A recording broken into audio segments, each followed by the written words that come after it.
Une petite intro. Oh, on fait une petite intro. Faites, En fait, on va dire genre. Là, on est sur une thématique plutôt du stress. Aujourd'hui, on a la chance d'être avec Barnabé Delars, athlète international multisport. multisport aquatique. Et en gros. Bienvenue dans Prêt, Partez, Choix, le podcast qui vous plonge au cœur de la préparation mentale avec Mathéo et Sacha. Gestion des émotions, confiance en soi, gestion du stress, motivation, mise en place d'objectifs. Autant de thématiques non exhaustives qui nous concernent toutes et tous au quotidien et que nous allons aborder à travers ce podcast.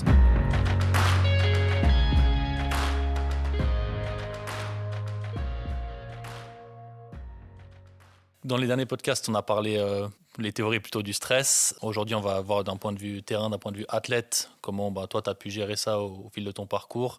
Donc, ce qui nous intéresse, c'est peut-être tu peux commencer par nous raconter un peu ton parcours de sportif et extra-sportif. Bon, j'ai fait pas mal de sport quand j'étais petit, j'ai essayé un peu tout, mais sans jamais vraiment crocher sur un sport longtemps. Vraiment un peu de tout, hein, du judo, des sports de balle, du rugby, enfin du foot d'abord. Ensuite, le rugby, c'est le premier sport où j'ai bien kiffé, mais c'est quand j'ai déménagé à Lausanne, j'avais 11-12 ans, et puis là, j'ai commencé le rugby. Après, c'était quand même vachement petit en Suisse, malheureusement, à cette époque, et moi, je voulais faire un peu plus de sport. Du coup, j'habitais près du lac, alors j'ai commencé l'aviron. Quel âge à 13 ans. Ok. Ce qui est relativement tôt pour l'aviron, parce que tu peux pas commencer quand t'es trop petit, juste niveau physique, t'es pas assez développé. Ok. Donc là, après, pendant 2-3 ans, j'ai fait les deux en parallèle, rugby et aviron. Puis,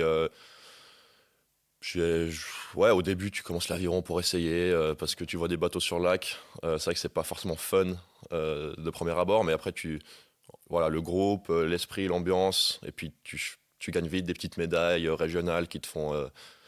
ça fait kiffer, tu te dis, c'est cool d'avoir des médailles. Puis du coup, gentiment, j'ai arrêté tous les autres sports, j'ai fait que de l'aviron. Et puis, j'étais pas très bon au début. Et puis, à partir de 16 ans, là, je me suis mis sur le problème. Puis là, j'ai commencé à faire des bons résultats nationaux, puis internationaux en équipe suisse junior.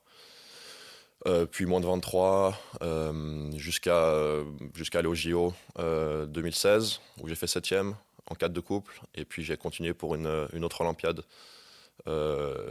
pour Tokyo, où là, j'ai fait du double. Donc à deux. D'ailleurs, juste pour revenir, 4 de couple, pour ceux qui ne savent pas trop ce que c'est. Alors à l'aviron, il y a la couple, c'est avec 2 rames chacun, et puis la pointe, c'est avec une rame. Et puis donc 4 de couple, c'est 4 avec 2 rames chacun. Et puis après, donc j'ai fait 4, puis ensuite 2. Les JO de Tokyo, j'ai fait 5e. Comme on disait, hors antenne, en parallèle, j'ai toujours étudié en parallèle aussi, à l'Uni de Lausanne en sport. Et puis ensuite, après Tokyo, je suis parti en Angleterre pour faire un master en business administration, un MBA à Oxford, qui a aussi une grosse culture de l'aviron, donc c'était une des raisons pour laquelle je voulais aller là-bas. J'ai fait mon master, j'ai ramé au début du master, j'ai fait la fameuse course, la boat race, Oxford contre Cambridge, qui est un truc énorme à l'aviron. Et puis après ça, je me suis fait contacter et engagé chez Alinghi Red Bull Racing, pour l'America's Cup, donc changement de sport, changement d'équipe, mais toujours dans le sport. Ça d'ailleurs, par rapport au Red Bull Alinghi Racing, on aura l'occasion de se revoir et on en rediscutera. Mais c'est intéressant, tu parles de différence de culture entre l'Angleterre et la Suisse. L'aviron en Suisse, c'est assez une niche, non ? Ouais, c'est une niche. Bon, l'aviron, ça reste une niche un peu partout, sauf peut-être en Angleterre, où là, c'est vraiment la culture, c'est un des sports nationaux. Alors, c'est pas des stars, des millionnaires comme au foot, au rugby, mais ouais, t'as vraiment, je pense, le foot, le rugby, et puis l'aviron, c'est un des sports les plus connus, en tout cas. Tu vas en Angleterre, tout le monde sait ce que c'est l'aviron, tout le monde a regardé un peu des courses, alors qu'en Suisse, c'est pas du tout le cas, tu vois. Et puis, en Suisse, c'est vraiment que club et équipe nationale. T'as rien d'autre.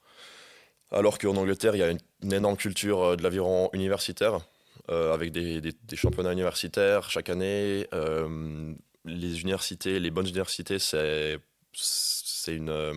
vraiment des centres de formation pour ensuite les mecs qui vont en équipe nationale. C'est un peu comme la NCAA aux États-Unis ? Ouais, plus ou moins.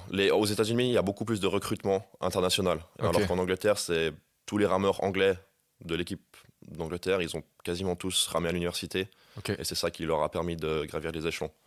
Ok. Et puis, du coup, Oxford, c'est vraiment, Oxford et Cambridge, c'est vraiment les deux grosses unités de l'aviron avec cette course. Et du coup, ça met vraiment l'aviron au centre des débats, quoi. Et comment, du coup, toi, tu as pu gérer? Parce que j'imagine que, je sais pas si on peut parler de médiatisation, mais il y a, Ouais. j'imagine, plus de pubs, plus de débats autour de l'aviron, du coup, en Angleterre qu'en Suisse.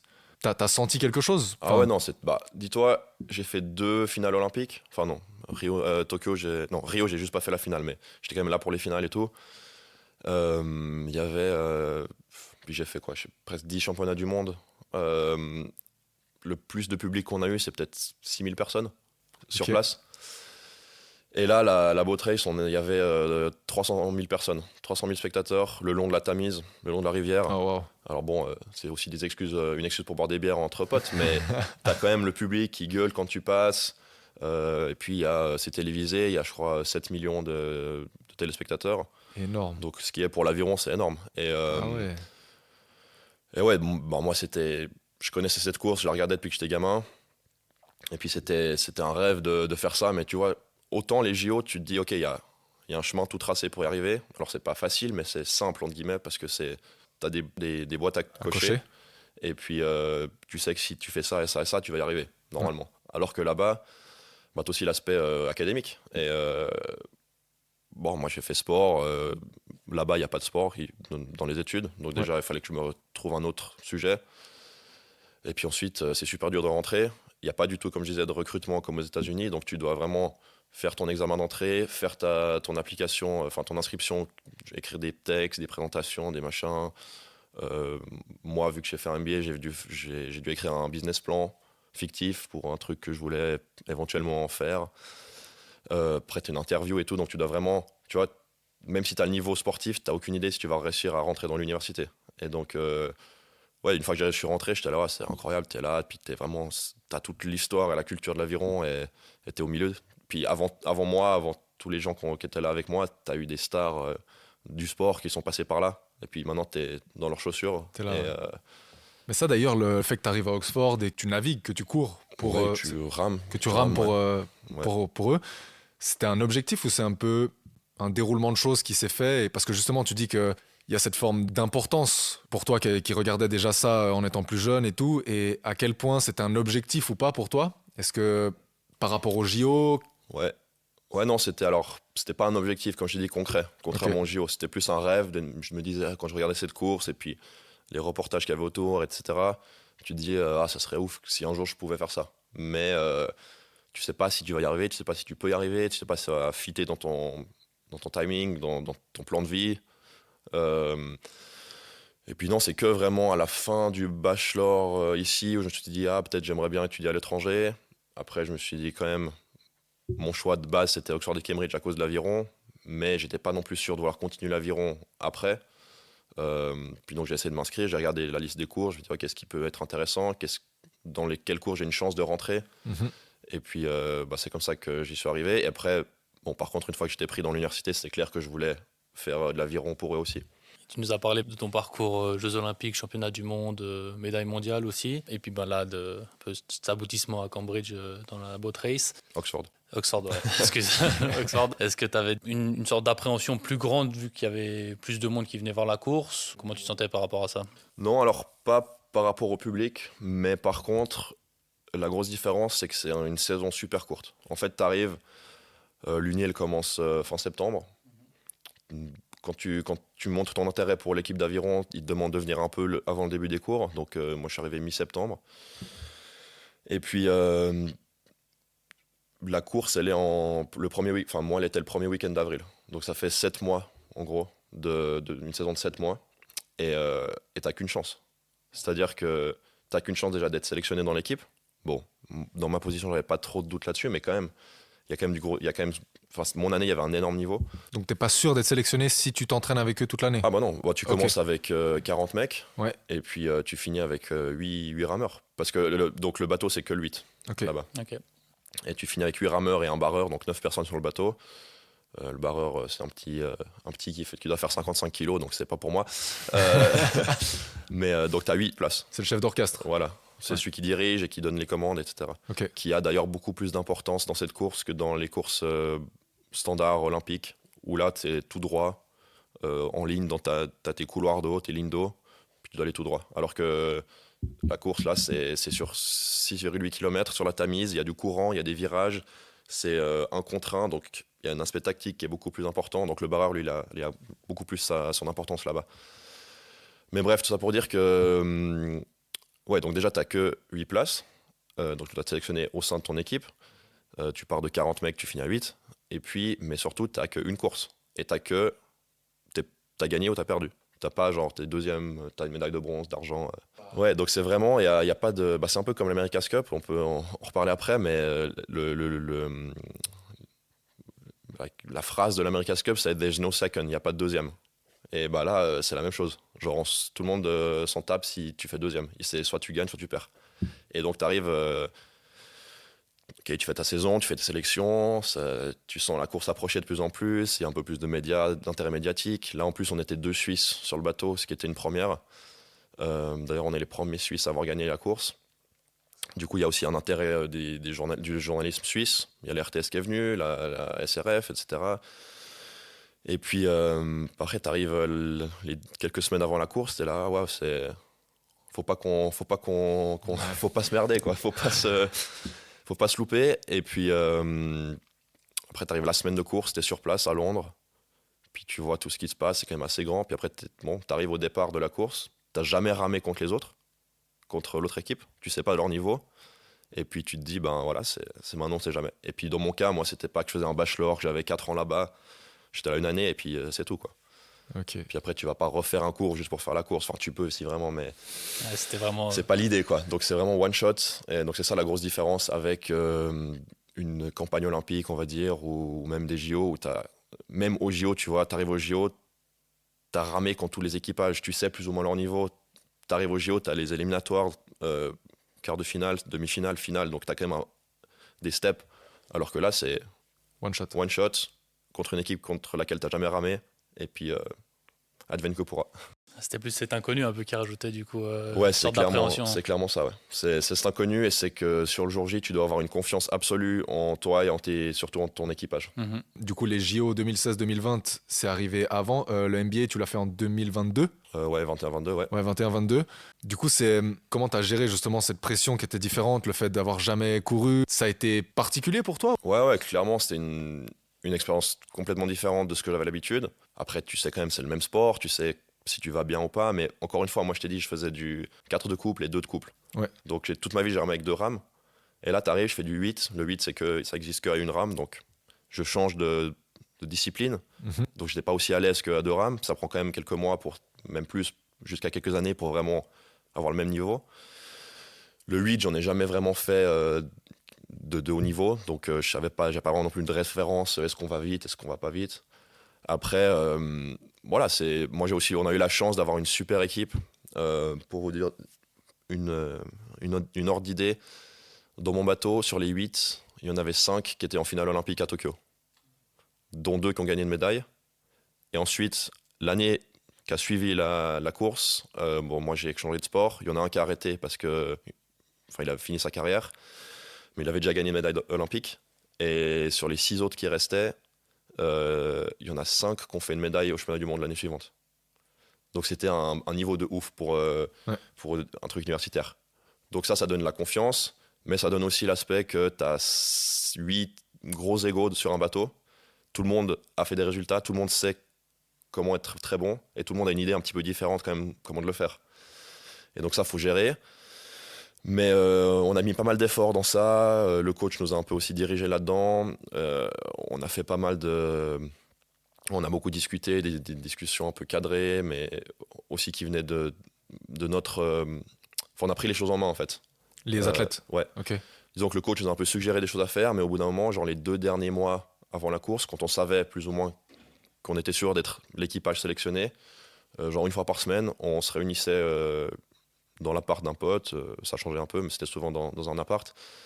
Et puis on discutait de comment on allait aborder la course. Des fois, on commençait par regarder une ancienne course l'analyser un peu ou dire comment nous, on pense que ça allait se dérouler pour nous.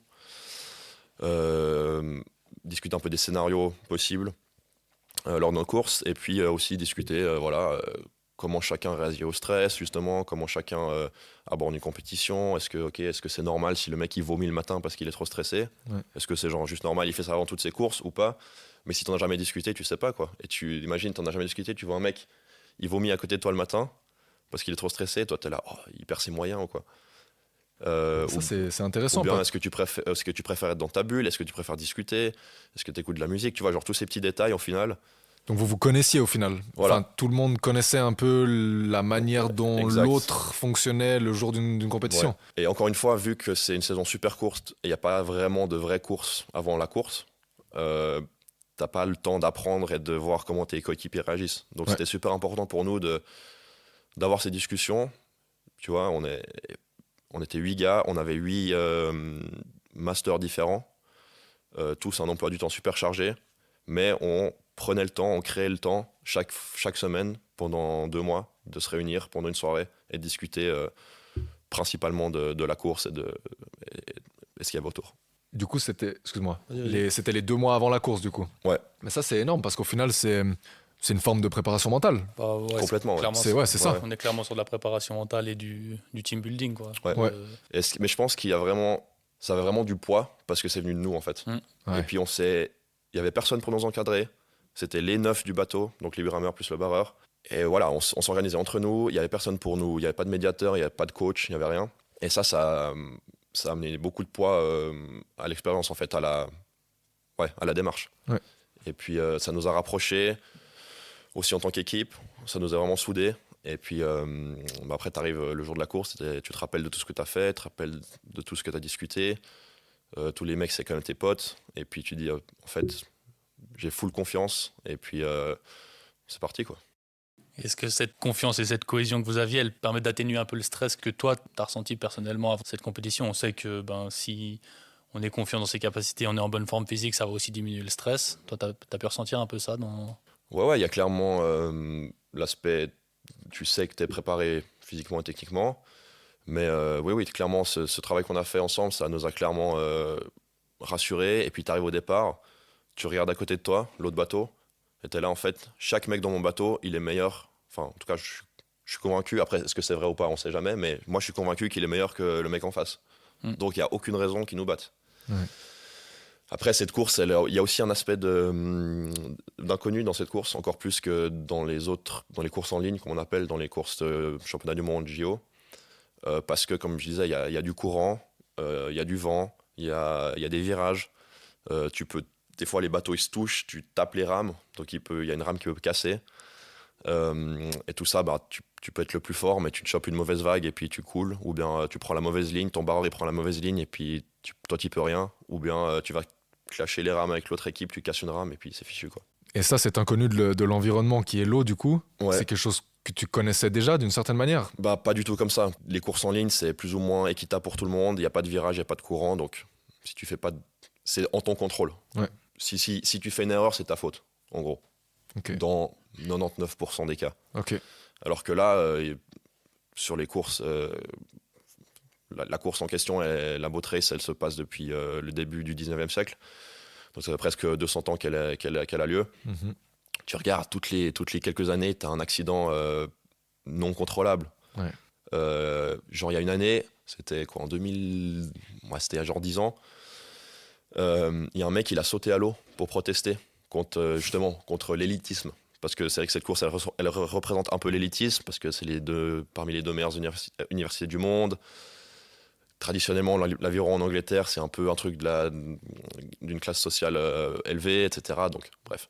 Le mec, il a sauté à l'eau, et vu que quand t'as la course, t'as les 2 bateaux, et derrière, t'as genre presque 20 bateaux moteurs qui suivent, que ce soit des bateaux spectateurs, caméras, médias, les coachs, etc. Donc, t'as une flotte de bateaux, et si le mec, s'il s'arrête pas, le mec, il se fait broyer dans les moteurs. Donc, ils ont dû arrêter la course à cause de ce mec. Ah. Et ils l'ont redémarré à l'endroit où il s'est arrêté. Mais du coup, ça chamboule complètement tes plans. Donc tu vois, ça c'est un truc, ça arriverait jamais dans une compétition internationale. Et puis c'est un truc qui est complètement hors de ton contrôle. Personne n'aurait pu planifier ça. Ouais. Après, il y a d'autres années où ils cassent des rames, il y en a même des années où ils ont coulé parce qu'il y a trop d'algues. Enfin, tout ça, ça arrive régulièrement là-bas, alors qu'au JO, au championnat du monde, il n'y a jamais de trucs comme ça. Ouais, intéressant. Mais je pensais d'ailleurs par rapport à ce que tu disais, je voulais revenir sur quand tu disais que quand vous vous êtes vus là les 2 mois qu'on précédait la course, le plus important là-dedans, c'est que ça venait de vous. Et au final, ça, c'est totalement vrai parce que la préparation mentale, quand tu commences un suivi, au final, le plus important, c'est que tu aies cette motivation intrinsèque et que tu sois prêt à faire ce travail. Et personne ne pourra jamais t'obliger, entre guillemets, à avoir un préparateur mental parce que si toi, t'en ressens pas le besoin et t'as pas cette impression, et du coup, bah, je te rejoins totalement dans ce que tu dis, c'est que je pense que c'est un point super important, le fait que ça soit venu de vous.